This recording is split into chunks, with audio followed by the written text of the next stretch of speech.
Olá pessoal, seja muito bem-vindo à nossa lição de quarta-feira. Estamos caminhando pouco a pouco já para o final dessa lição. Está sendo muito interessante. Ontem nós entramos nessa questão da Revolução Francesa, como foi esse período dos 3 anos e meio. Vamos falar um pouquinho mais do que acontece depois desse momento onde as duas testemunhas estão ali como mortas no chão, e vamos continuar então entendendo como a palavra de Deus é poderosa e ela não nos abandona e ela se cumpre. Ok? Antes de começar, quero te convidar a você buscar o Senhor de forma sincera nas tuas orações, no teu estudo pessoal com Deus, que você possa participar da igreja, que você possa participar de grupos pequenos, grupos de oração, de intercessão, que você se envolva com as coisas espirituais, que você dê espaço para Deus na tua vida, que você possa ajudar e colaborar de alguma forma com a pregação do Evangelho, testemunhar e transmitir a mensagem para as outras pessoas é muito importante para que isso seja algo real e prático na tua vida, tá bom? Minha única recomendação do dia é que você possa se aproximar mais de Deus de alguma maneira, se implicando, se comprometendo mais com Deus e as suas coisas, a sua igreja, tá bom? Vamos então para a lição de hoje. O título é As duas testemunhas ressuscitam. Vamos ler então aqui o capítulo 10, versículo 11, que diz o seguinte: Mas depois dos 3 dias e meio, entrou neles um sopro de vida da parte de Deus, e eles ficaram em pé, e um grande terror tomou conta daqueles que os viram. Relembrando que nós estamos no contexto do capítulo 11 de Apocalipse, essas duas testemunhas que representam o Antigo e o Novo Testamento foram atacadas, foram colocadas na praça pública, nessa grande cidade que tem características tanto do Egito como de Sodoma, ou seja, problemas morais e também problemas de adoração a outros deuses. Após a Revolução Francesa, eles querem totalmente deixar de lado a igreja que os oprimiu, os massacrou, porque, pensem bem, de um lado a igreja mantinha uma relação estreita com o poder civil, a monarquia e os súditos ali, a corte. Essa corte também dava recursos e dava autoridade à igreja, então ficava tanto a parte civil e a parte religiosa em íntima relação, um cobrindo o outro e oprimindo o povo, uns com opressões espirituais, outros com opressões sociais. Chegou um momento que aquilo virou um barril de pólvora e explodiu. Dá então espaço para a Revolução Francesa, que queria colocar totalmente para fora tudo aquilo que fosse espiritual ou em relação à igreja. Vê o sentido, né, o resultado contrário que a igreja recebe, a igreja oprimindo, enganando, manipulando, o que acontece? Depois ela é completamente rejeitada. A tal ponto que vai um general lá tirar o próprio Papa do trono. Imagina a situação. O que era impensável antes. Imagina que reis e imperadores iam lá pedir perdão para o Papa, pedir que eles fossem aceitos no céu através de uma bênção do Papa, e agora vai um general lá e prende o Papa e depois ele morre numa prisão. Então a mudança foi muito radical. Porém, o que acontece com isso é que, em vez de colocar em Deus, eles querem colocar a igreja, né? Eles querem colocar a razão.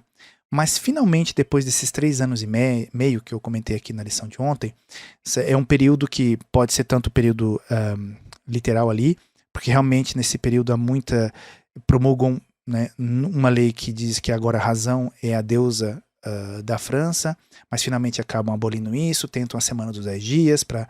Imagina, o sábado desapareceria na semana de 10 dias. Não, uma tentativa forte de erradicar tudo que é espiritual, tudo que é baseado na palavra de Deus, né? De alguma forma eu posso entender que eles estavam assim, não suportavam mais o poder que existia, tanto o reinado como também o papado sobre eles, mas ao ponto de extirpar tudo, Deus não ia permitir isso, né? Então durante 3 anos e meio tem esse período conturbado, mas a profecia fala que depois desses 3 anos e meio, o que vai acontecer? Deus, né? Mas depois desses 3 dias e meio, entrou neles um sopro de vida da parte de quem? Um sopro de vida da parte de Deus, e eles ficaram em pé.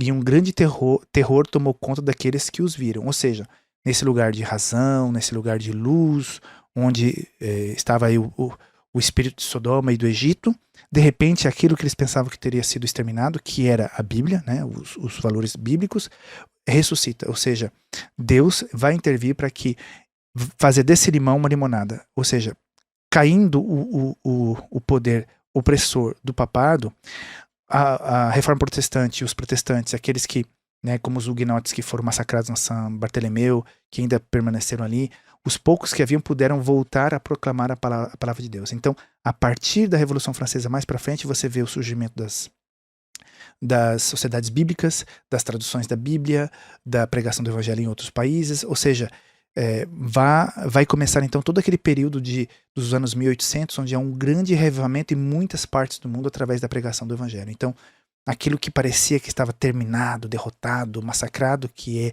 a fé, a Bíblia, volta com força total, com as traduções, com as gráficas fazendo impressões massivas da Bíblia em vários idiomas.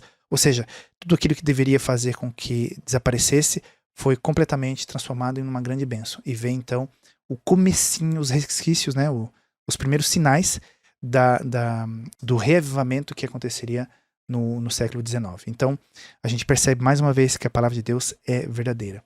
E a gente percebe também que Deus intervém na história. O que eu gostei desse versículo e dessa parte da história é que depois dos 3 dias e meio entrou neles um sopro de vida da parte de Deus. Ou seja, se você hoje vive uma sequidão espiritual, se você está se sentindo longe de Deus, se você falta uma razão na tua vida, quando Deus sopra o seu Espírito Santo em você, tudo muda, tudo fica novo, tudo tem cor, tudo tem sentido. Então, se você está passando por essa sequidão, se você pensa que o Espírito de Deus já não fala com você, que a tua vida espiritual já está morta, não é assim. Se você pedir e permitir que Deus entre, Ele vai dar esse sopro de vida na tua vida e vai fazer com que tudo seja novo. Eu vivi um momento na minha vida onde eu me sentia vazio. Eu conhecia Deus, mas não conhecia. Eu tinha ouvido falar de Deus, eu conhecia de forma teórica, mas quando eu permiti que Ele entrasse de forma real na minha vida, foi como se um vento novo. Sabe quando você está assim, em um lugar que tem uma brisa suave, à beira do mar, à beira de um rio, e você tem aquele vento fresquinho porque a água está cerca, está perto?